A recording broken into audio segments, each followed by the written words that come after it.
17वीं सदी की बात है जब पंजाब के कुछ लोग अपनी जमीन पर साधारण सी खुदाई कर रहे थे। उन्हें इस बात का जरा भी अंदाजा नहीं था कि उनकी यह मेहनत आने वाले समय में इतिहास की सबसे बड़ी खोजों में से एक बनने वाली है।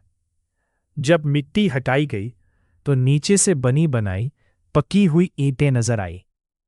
उन ईंटों का आकार इतना सटीक और मजबूती इतनी अद्भुत थी कि ग्रामीण यह सोचकर हैरान रह गए कि आखिर इन्हें किसने बनाया होगा।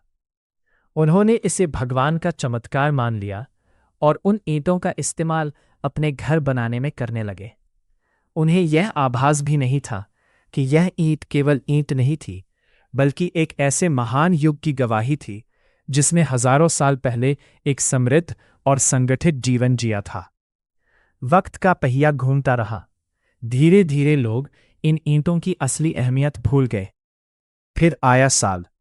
इस साल पंजाब और सिंध क्षेत्र में जब वैज्ञानिकों और पुरातत्वविदों ने योजनाबद्ध तरीके से खुदाई शुरू की, तो इतिहास का एक ऐसा पन्ना सामने आया जिसने पूरी दुनिया को चौंका दिया। धरती के नीचे से एक पूरी सभ्यता बाहर आने लगी। विशाल मकान, चौड़ी सड़कें, नालियां, बर्तन, गहने, खिलौने और यहां तक कि मूर्तियां भी मिली। इस खोज में यह साबित कर दिया कि भारत की जड़ें उतनी ही पुरानी है जितनी मिस्र की नील नदी सभ्यता या मेसोपोटामिया की टाइग्रस यूफ्रेटिस सभ्यता। अब भारत भी दुनिया की सबसे प्राचीन सभ्यताओं की सूची में शामिल हो गया। सिंधु घाटी सभ्यता, जिसे हड़प्पा सभ्यता भी कहा जाता है, लगभग 64,000 साल पहले अपने शिखर पर थी। माना जाता है कि इस सभ्यता का आरंभ लगभग 2600 ईस्वी पहले हुआ और यह करीब 10,900 ईस्वी तक फली फूली। इस दौरान इसकी जनसंख्या 50 लाख से भी अधिक हो गई थी। यह सभ्यता इतनी विशाल थी कि इसका क्षेत्र आज के पाकिस्तान, उत्तर भारत, गुजरात, हरियाणा और अफगानिस्तान तक फैला हुआ था। सिंधु घाटी सभ्यता को खास बनाती है इसकी योजनाबद्ध शहरी व्यवस्था। उस समय जब दुनिया के अधिकांश हिस्सों में लोग छोटे छोटे गांवों और झोपड़ियों में रहते थे, तब यहाँ के लोग विशाल और योजनाबद्ध शहरों में रहते थे। इनकी सड़कें सीधी और एक दूसरे को काटती हुई बनाई गई थी, जैसे आज के आधुनिक शहरों में होता है। मकान पकी हुई ईंटों से बने थे और 2 मंजिल तक ऊंचे होते थे। अमीर और गरीब के बीच का अंतर भी उनके घरों से झलकता था। अमीर बड़े और सुविधाजनक घरों में रहते थे, जबकि गरीब छोटे घरों में। लेकिन दिलचस्प बात यह थी कि हर घर में अलग बाथरूम बना होता था और कई घरों में तो फ्लश टॉयलेट भी मिले हैं। गंदे पानी को बाहर निकालने के लिए नालियों का अद्भुत सिस्टम था। घरों की नालियां गलियों की मुख्य नालियों से जुड़ी होती थीं और यह नालियां ढंकी हुई होती थी। से 4000 साल पहले सफाई और सीवेज सिस्टम का इतना आधुनिक रूप मौजूद था।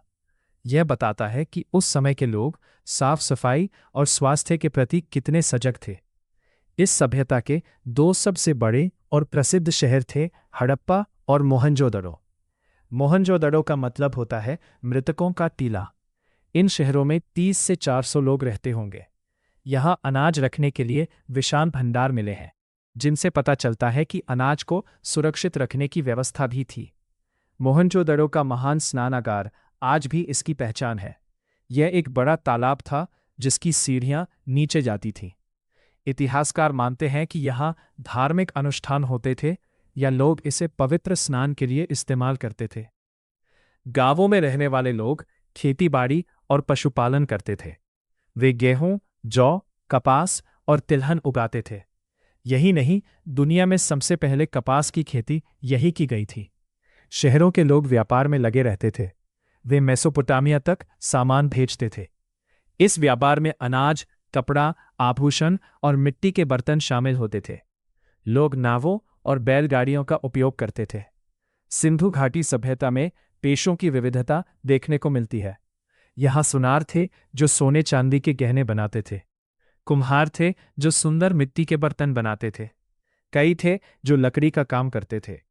खिलौने बनाने वाले भी थे जो बच्चों के लिए मिट्टी के छोटे छोटे खिलौने तैयार करते थे। इन खिलौनों में पहियों पर चलने वाली गाड़ियां और जानवरों की आकृतियां आज भी खुदाई से मिली हैं। महिलाओं की स्थिति भी अच्छी रही होगी। खुदाई में बड़ी संख्या में महिलाओं की मूर्तियां मिली हैं, जिन्हें मातृ देवी की मूर्तियां कहा जाता है। ये इस बात का संकेत है कि स्त्रियों को सम्मान प्राप्त था और शायद समाज मातृसत्तात्मक भी रहा हो। महिलाएं धर्म और सामाजिक जीवन का महत्वपूर्ण हिस्सा थीं।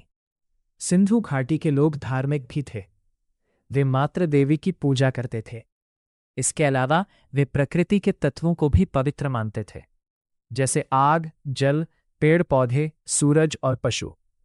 ये लोग मूर्ति पूजा भी करते थे, लेकिन अब तक कोई बड़ा मंदिर वहां से नहीं मिला है।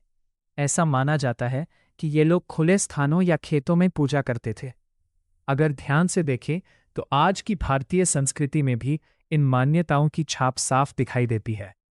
इतनी महान सभ्यता आखिर क्यों मिट गई? ये सवाल आज भी पूरी तरह से रहस्य है। इतिहासकारों ने कई कारण बताए हैं। कुछ मानते हैं कि सिंधु नदी बार बार बाढ़ लाती थी और इसने शहरों को तबाह कर दिया। कुछ कहते हैं कि कोई बड़ी महामारी फैली जिसने आबादी को खत्म कर दिया। कुछ विद्वान जलवायु गए। धीरे धीरे ये महान सभ्यता इतिहास की गहराइयों में दफन हो गई। लेकिन सभ्यता मिट जाने के बावजूद उसकी विरासत आज भी हमारे बीच जीवित है। हमारी साफ सफाई की परंपरा, धार्मिक मान्यताएं, प्रकृति की पूजा और योजनाबद्ध बस्तियां हमें उसी सभ्यता की याद दिलाती हैं। ये हमें सिखाती है कि हजारों साल पहले भी हमारे पूर्वज आधुनिक सोच रखते थे और उन्होंने ऐसा समाज बनाया था जो संगठित और उन्नत था। सिंधु घाटी सभ्यता केवल ईंटों और अवशेषों का ढेर नहीं है, ये हमारी पहचान है। ये इस बात का प्रमाण है कि भारत का इतिहास हजारों साल पुराना और गौरवशाली है। ये सभ्यता हमें ये भी बताती है कि मनुष्य कितनी जल्दी प्रगति कर सकता है और अपने जीवन को कितना व्यवस्थित बना सकता है। आज जब हम अपने आधुनिक शहरों की ओर देखते हैं तो कहीं ना कहीं सिंधु घाटी के उन शहरों की झलक दिखाई देती है।